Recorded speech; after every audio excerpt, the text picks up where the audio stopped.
In the summer of 2004, I took a 6-week sabbatical and I pastored a Methodist church in Stirling, Scotland, right there on the bridge between the Highlands and the Lowlands.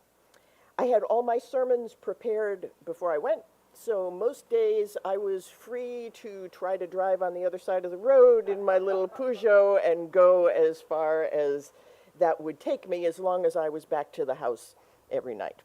And so I took full advantage of that, going each day just as far as I could. In some ways, the trip reminded me of the first time that I moved south of the Mason-Dixon line in this country. When I did that here was when I first learned that the Civil War was not, in fact, history, like I thought, but was, in fact, alive and well and still being waged in various parts of the country. That was, in my 20s, that was an eye-opener for me. And in Scotland, I learned that the wars between Catholics and Protestants were also very much alive. Protestant-Catholic tensions are as foundational there as racial tensions are here. They underlie everything, including the Methodist Church, which is just the British Methodist Church there and not the United Methodist Church, because they will have nothing to do with bishops. As one church member told me, that's popery. So, okay. But I not only heard it from people, I saw it literally in stone as I traveled around the country. From cities to small hamlets, of course, there are churches, most of which are many centuries old. Those still in use are frequently former Catholic churches and cathedrals that were taken over by the Church of Scotland. But what really struck me were the ruins of Catholic cathedrals. In place after place, all of the beautiful carvings and statuary were defaced. In one place I went, every single figure had been beheaded.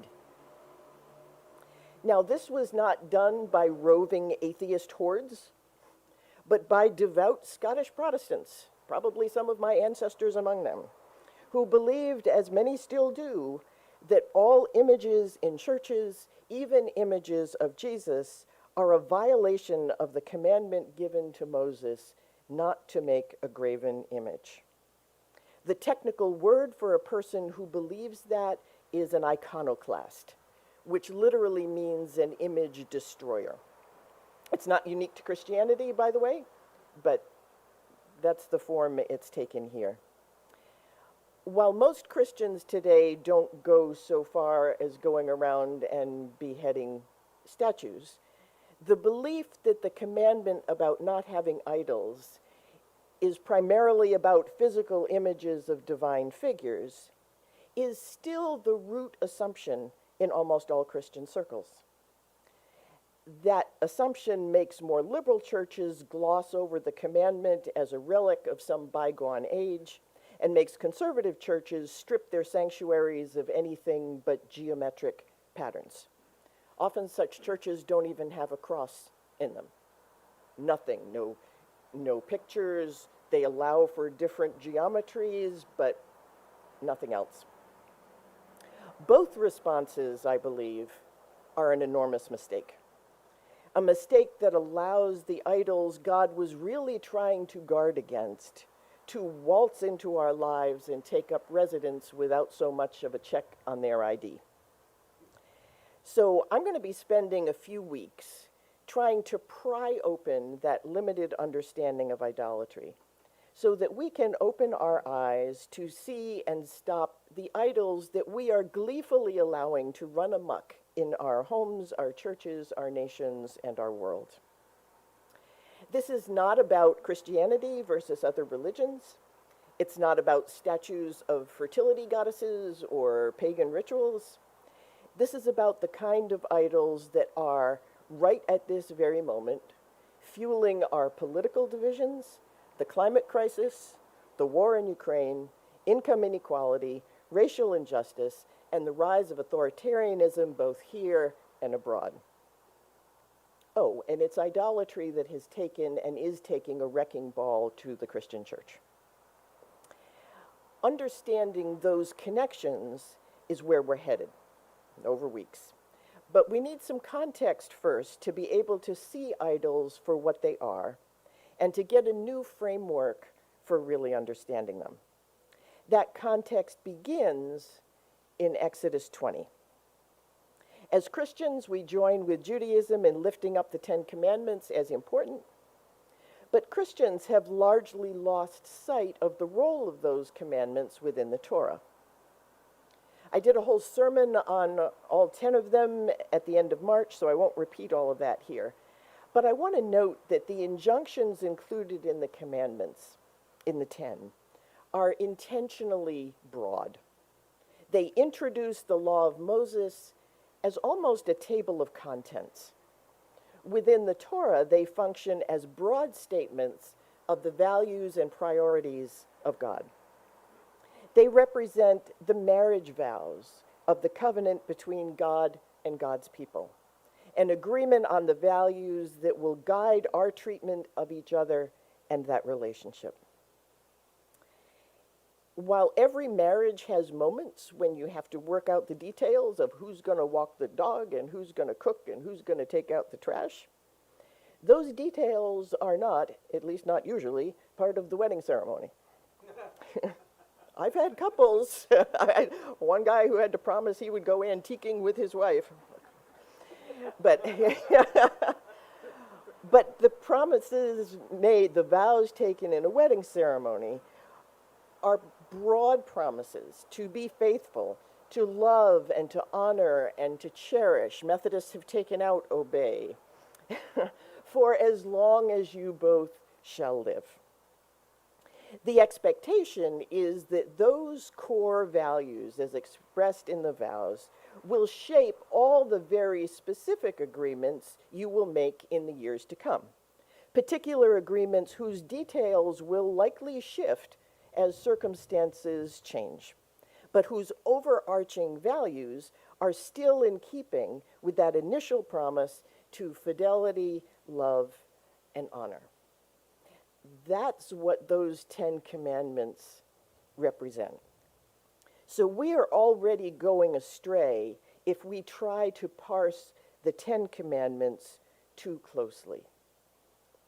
They give us the priorities, not the specific rules, that will prove us faithful to a life of God. As I described back in March, the commandments also have an order to them.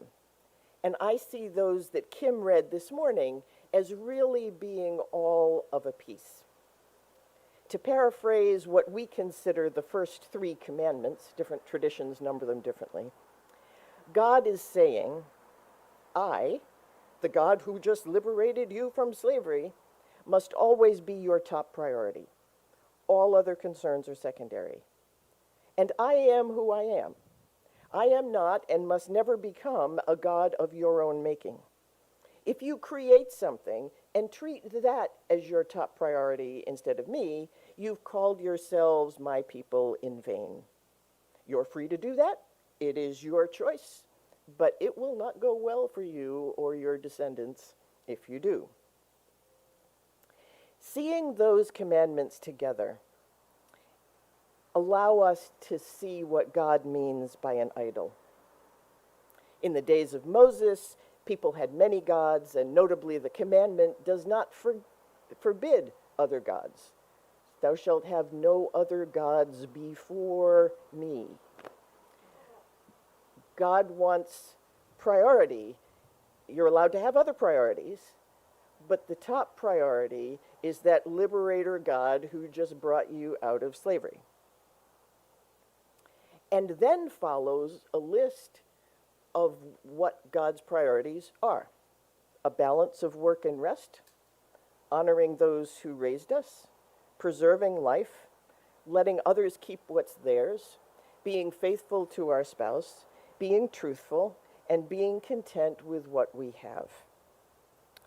And most importantly, this is all framed as an offer. Neither God nor Moses imposed these things on the Israelites. The terms were laid out, and they were asked to say yea or nay, just exactly like a marriage ceremony. You know, do you, yes, I do, and only after that declaration of intention do you get to the specific vows of now what are you promising to each other. It is a choice. So those today who want to make the Ten Commandments the law of the land have already violated the intent of the God who offered them. They are the terms of covenant relationship with God, and we are free to accept or refuse them. To impose them is to make the commandments themselves into an idol, giving the words of the text priority over God's own intentions. And that brings me to probably the most important point for today.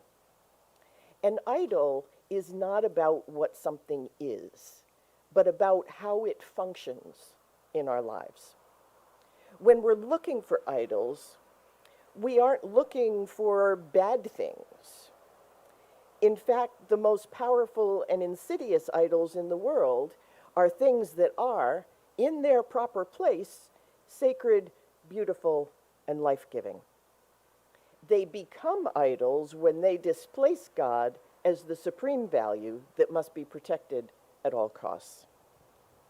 For example, Jesus says in both Matthew 6 and Luke 16 that we cannot serve both God and money. It's plain elsewhere that Jesus doesn't condemn money. Money is a useful tool for exchange. But money becomes an idol when we build our lives and communities and world in service to it. When it ceases to be a means to an end and becomes the end itself. Pretty soon we find we are sacrificing everything else we hold dear. We steal, we kill, we covet, we destroy the only planet where we can sustain life rather than stop our quest for more and more and more. When we misunderstand idolatry, we might also think money is the problem and go to the opposite extreme. But idols describe the function of a thing, not the thing itself. As many have pointed out, 1 Timothy 6:10 doesn't say that money is the root of all evil. It says the love of money is the root of all evil. Money itself is a useful invention, but making it our top priority, turning it into an idol, is the thing that gets us into trouble. God begins the Ten Commandments by reminding the people of how they got to this point. God freed them from slavery. The behavioral covenant offered to them in the commandments, and by extension to us, is the roadmap for being able to keep that freedom. God is the great liberator. Idols enslave. God offers, idols demand. If we displace the God who liberates with something else, even a very good thing, all the other values on the list will one by one disappear from our lives. And it is very, very easy to let that slip. All the great goods of our lives, our work, our families, our country, our church, the Bible, you name it, all become distorted beyond recognition when we decide to put them where God, in fact, belongs. They cease to function as loving support, and they begin to rule over us, demanding the sacrifice of our other values. Before we know it, we're screaming that we're pro-life while murdering abortion doctors. We're creating a police state while claiming it's necessary to protect our freedom, and becoming enraged that white Christians are somehow under siege when we literally hold all the levers of power. The kind of up-is-down world that we're living in is not evidence of stupidity, although the intentional erosion of our systems of education over the past few decades is part of how we got here. But overall, The chaos and the violence of our time is a sign that God has been replaced with other priorities, that we have taken our eyes off the ball and allowed idols to take control. Because one of the most insidious idols of our age has become the Christian religion itself, I want to make sure that you are hearing this distinction.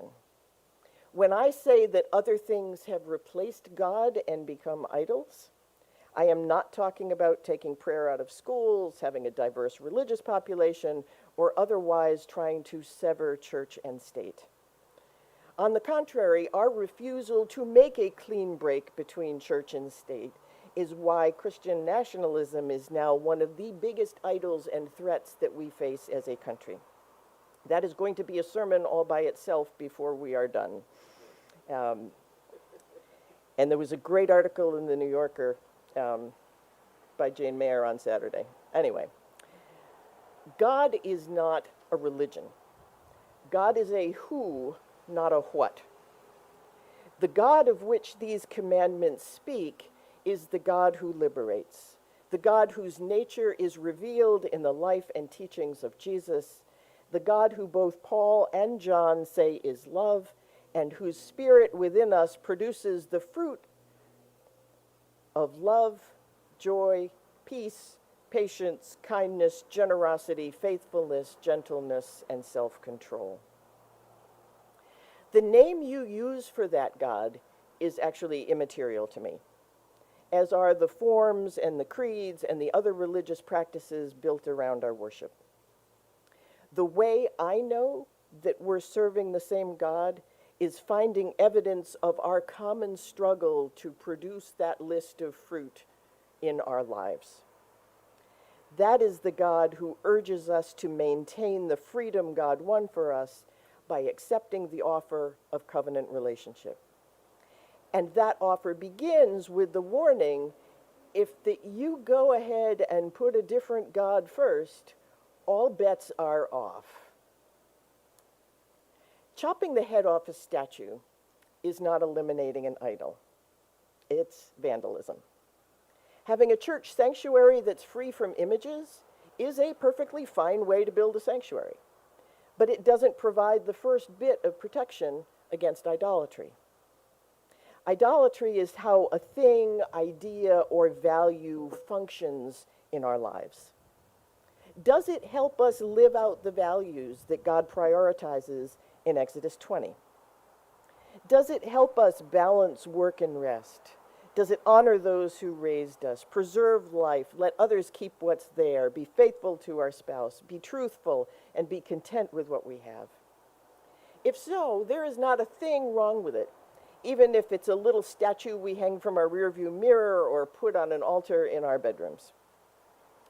But if the top priority demands that we sacrifice those values, if we find ourselves cheering death in the name of life, sacrificing our marriage for our job, embracing lies to serve something we imagine to be a greater good, we're already enslaved to another master. Our freedom is all but gone, just as God warned it would be. How do we get that freedom back? That's where we start next week. Amen.